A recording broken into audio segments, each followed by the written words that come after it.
Mutuo ba mo mga igsoon nga ang Ginoo gamhanan sa tanan? Mutuo ba mo nga ang Ginoo nakakita sa tanan? Mutuo ba mo nga ang Ginoo mahinumdom sa tanan? Very good, children. Ang Ginoo nagsulti sa atong ebanghelyo karon og importante kaayo nga mga kaning balaod niya. Matod pa niya diri, pag maluluyon mo aron kaluy-an sad mos Ginoo. Nya kay nakahibaw man siya sa tanan, nakatimaan man siya sa tanan. Sa ato pa nahibaw-an gid niya ang atong binuhatan, bisag ni simba taron dinhi, ako nagmisa ko, nahibaw-an gyud Ginoo og maluluyon bata. Iling niya imong tupad ing na maluluyon ka. Unya kung dili ta ka maong maluoy, di ra basad ta di ay niya kaluy-an. Muna diri sa atong unang pagbasa ning angkon si propeta Daniel on behalf sa tibuok Israel, labi na gyud sa ilang mga pangulo, sa ilang katigulangan, niangkon siya, Ginoo, nakasa gyud minimo mga wa miuwaw. Ikaw maayo kay kanamo, imo ming giatiman, pero kami misupil minimo pag-ayo, gikan pas among katigulangan hangtod karon sa among mga hari. Mo nang nakapangandoy ta diri sa atong tubag sa Salmo, Ginoo, sa to? Sa to atong tubag sa Salmo? Wagid kay ba? Ginoo, ayaw kami tagda sumala sa angay sa among mga sala. Nya moingon sa dang Ginoo, sige dili nako tagdon ang inyong mga sala. Ayaw sag sigihig tagad ang sala sa inyong isig katao. Ang tagda ang inyong kaugalingong sala. Example, ang imong bana nangabit o ang imong asawa nangabit. Sala na dili. Sala.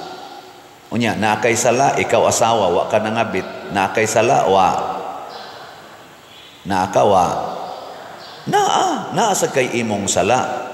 So ayaw kay pagsigig tagad, siging tulisok atong imong bana, kay naaman sa kay imong sala.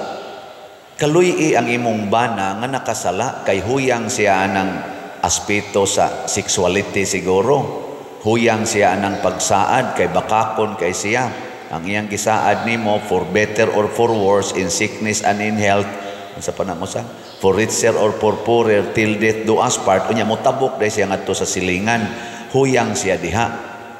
Kay naamang kitay kahuyangan, di man tanan atong gisaad atong tumanon, di ba? Ngilingi ay mong tupad, ing natanan ni mong saad, gituman gid nimo. Ing nako no. Inagituman gid nimo, tanan gid nimong gisaad. Unya kung naay tao nga dili mo tuman sa saad, masuko dayon ta.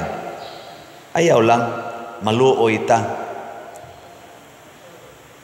So kinsa man ron sa atong mga leader sa atong Pilipinas, labi na sa gipriso o sa wa mapriso, ang nagsigig practice ni ining kaluoy para sa makasasala. Si President Marcos o si President Duterte. Kinsa man nila ron ang nagpractice ba og kaluoy ngadto sa iyang isig ka makasasala. Naipipila ka mga statements nga atong makita sa social media. Si President Marcos, akong nabatian, niingon siya, wa na tay mahimo ana. Kay hangyo man ta sa Interpol, member man ta nga nasod sa Interpol, ato yung i-implement ug unsay ilang gipangayo. Nga mo na'y sulti ni President Marcos. Mao na nga, ingon man nga, ipalarga gyud ngadto sa kuan. Sa ito nitawagan ng Hague. Aw di, atong giprocess. Giprocess.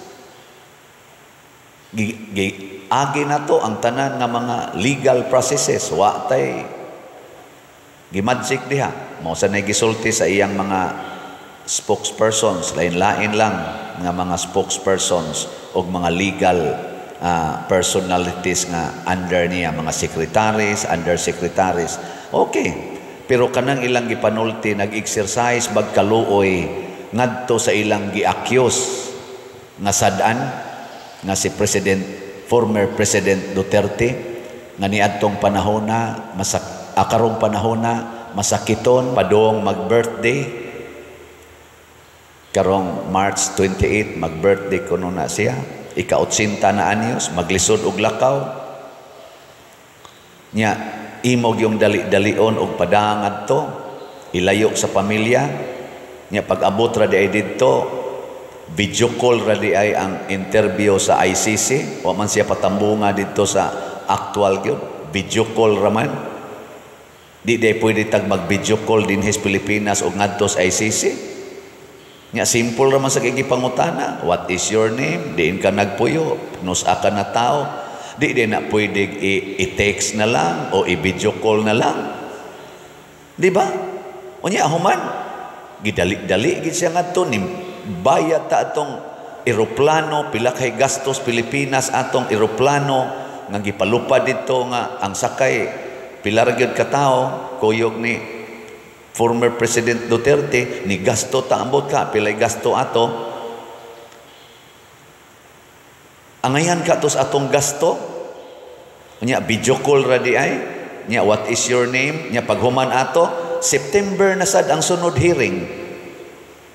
Di day pwedeng anhilang nato dinhi i-confine na magitay daghang mga facilities dinhi nga pwedeng kabutangan sa atong kauban dinhi nasod ni President Duterte. Isip ekspresyon lang nato ba, isip nasod nga naluoy ta sa gi-accuse. Doon naman ganit tayo mga presidentes una nga ato yung tawgon in quotation by law, konbiktado. Former President Joseph Estrada na impeached, convicted. Si Gloria Macapagal Arroyo na priso, convicted. Wa man gipadangad tos laing nasod, dinhira man nato gibutang. Laila de Lima na konbikto, dinhiraman gyapon sa atong nasod. Nganong wa man dinhi gibutang si former President Rodrigo Duterte, tiguang pa, gilayo pa siyang pamilya, harang-harangan pa ang pamilya nga dili makaduol niya. Nagpakita batag kaluoy ngadto niining maong accused. Basin og mo bumirang na nato. Kay ingon ra bang Ginoo, ang sukdanan nga inyong gigamit sa uban mausad ang sukdanan nga gamiton sa Dios kaninyo. Basin bag mo bumirang na nato. So congratulations ninyo nga mga naluoy sa nahitabo ni President Rodrigo Duterte. Kitang naluoy ngadto niya. Hasta gani ang mga gitawag natong anti-Duterte kaniadto karon nagpakita nga naluoy sila sa nahitabo. Kay sahi ra ba kuno kung ang ilas ang pamilya mo'y mahitabuan. Naagyo ko'y nabasa diha, di lang kong mo-mention sa ngan, kay nakabasa sa mo ana, basig mo kaingon mong gipromote sa nako siya, anti-Duterte gid siya. Kay dito siya ni pabor sa mga pag-eleksyon, dito gid siya sa pikas. Ug hangtod karon tuas siya sa pikas, pero sa nahitabo kuno karon nga sa nakita niyang nahitabo sa gibuhat ngadto sa atong tiguang na intawon kaayo nga former president, naluoy gid siya o nakaingon gid siya, di ko mosugot nga ang akong kaugalingong ginikanan o akong kaugalingong kaliwat inanion pagtagad bisan pag-unsa kadako sa sala. Hilingi ay mong tupad. Ina sugot kag anaon kapag tratar inig ka-80 anyos nimo. Inig ka-80 anyos nimo ba? Anaon kapag tratar sa atong nasod, sugot ka? Pinangga man kay natong senior citizen, anha ganis Jollibee bisag galinya taas kaayo ingon senior ko, o ari diri ma'am, udahon gyud. Anas airport taas kay linya ngadto padong sa entrance, inigsod anang naang X-ray senior citizen, una gyud, inigtawag senior citizen, tagaan gyud pabor kay senior citizen. Bisag asang nasura, basta senior citizen. Pero kita, senior citizen, wa gyud nato kaluy. Ug maubasad na ang kaluoy nga ato siyang ipada didto, bisag wala pa siya makonvicted gyud dinhis ato. Wa man gani siya kaso dinhis ato mga korte nga nag-convict niya sa iyang mga kaso, wa man gani. Kaluoy kang atong gibuhat niya o bugal-bugal. Bisan patag dili pro Duterte, bisag anti Duterte pata. Kanang imong mga anak, ikaw pananglitan 80 anyos na ka, kapila gibalik-balik ni Duterte, I have my lawyer. My lawyer is my daughter. I want to talk to my lawyer. Wa gyud pasudla si BP Sara. Nga maon tatoy iyang lawyer. Nya gibalik-balik gina ni President Duterte na nakuha na sa video. I have my lawyer. Unya paminaw na to ang uban ingon siya, he was provided with lawyers. The counsel of his choice. Nakuha sad na. Pero wa day gihatag ang iyang gipangayo. Kaluoy ka nga atong gibati niya o bugal-bugal. Basig mo balik na ang anhin nato. Wa ni exempted sa taas man ni nga level sa relationship president versus president. Wa malubong ang papa ni President Bongbong Marcos for how many years since namatay to siya. 19 kuno sa ato namatay si President Rodrigo Duterte si President Ferdinand Marcos Sr. no sa ato namatay 1989 or 88 ba to? 90 ba to? I-search lang mo niya na. Basta ingon anang mga tuiga. Gikan ato kunwa mo lingkod sa pagka-presidente si kanis President Rodrigo Duterte, di gyud malubong sa libingan ng mga bayani. Na nagrally ang mga anti-Marcos atong panahonan. Nagrally sila. Gi-overridan ni President Duterte kay matod pa niya, di mo maluoy, presidente nis Pilipinas, musugot mo sa dili, presidente nis Pilipinas, nahimo sa ning sundao sa Pilipinas, nganong di man nato ilubong diha sa libingan ng bayani, gipalubong yun niya, og naa na ron, gilubong na diha, tungod na kay naluoy si President Rodrigo Duterte, sawa malubong, nga gitawag nato og one of our leaders in the country. Sundao o presidente. Di man na ikalimod, matod pa ni President Rodrigo Duterte. Naluoy siya. Hinaot unta makadawat sad siya sa susamang kaluoy, gikan aning pamilya nga iyang gikaluyan. Di ba? Kay ang sukdanan nga inyong gigamit sa uban, mausad ang sukdanan nga gamiton nila nganha kaninyo. Muna magbantay kita ani. Kaysa dihang ang mga Israelita wala nay kaluoy sa ubang mga tao, ilan ang gipangpatay ang ilang mga kaaway, ilan ang gipangbugal-bugalan ang mga labing ubos, bisan ang Ginoo nagsugo nila sa pag-atiman sa labing ubos, wa na nila paminawa, nalusno gyud ang nasod sa Israel. Muna kamong nagpakita sa kaluoy nganhi aning pamilya nila ni President Rodrigo Duterte, congratulations. Makadawat sa taog kaluoy gikan sa Ginoo. Apan kamong nagsigig condemn pagbantay kay gisaad nas Ginoo og dili na niya pakyason. Ang sukdanan nga inyong gamiton alang sa uban, mausab ang sukdanan nga gamito nila kaninyo. Si President Rodrigo Duterte gasigi gina siyag sulti, dinhi ko kung inyo man kong makonbikto, dinhi ko gustong hiringon, hilitison sa akong kaugalingong nasod, sa akong kaugalingong mga korte dinhi, ug sa atong hustisya dinhi sa nasod. Ug kung mahibaw-an man ko ninyo nga duna jud ko'y sala, I am willing to rot inside the jail dinhi sa akong nasod. Nganong ato mang ibutang siya sa laing nasod, wa batay kaluoy niya, bisa na lang sa pagpriso niya dinhis atong nasod, iya nang gihangyo, nganong di man nato ihatag. Kamong mga opisyal sa atong gobyerno, ug di ta maluoy, di ka ta malusno ani. Apil na sa nang way kaluoy nga wa gid tay transparency karon.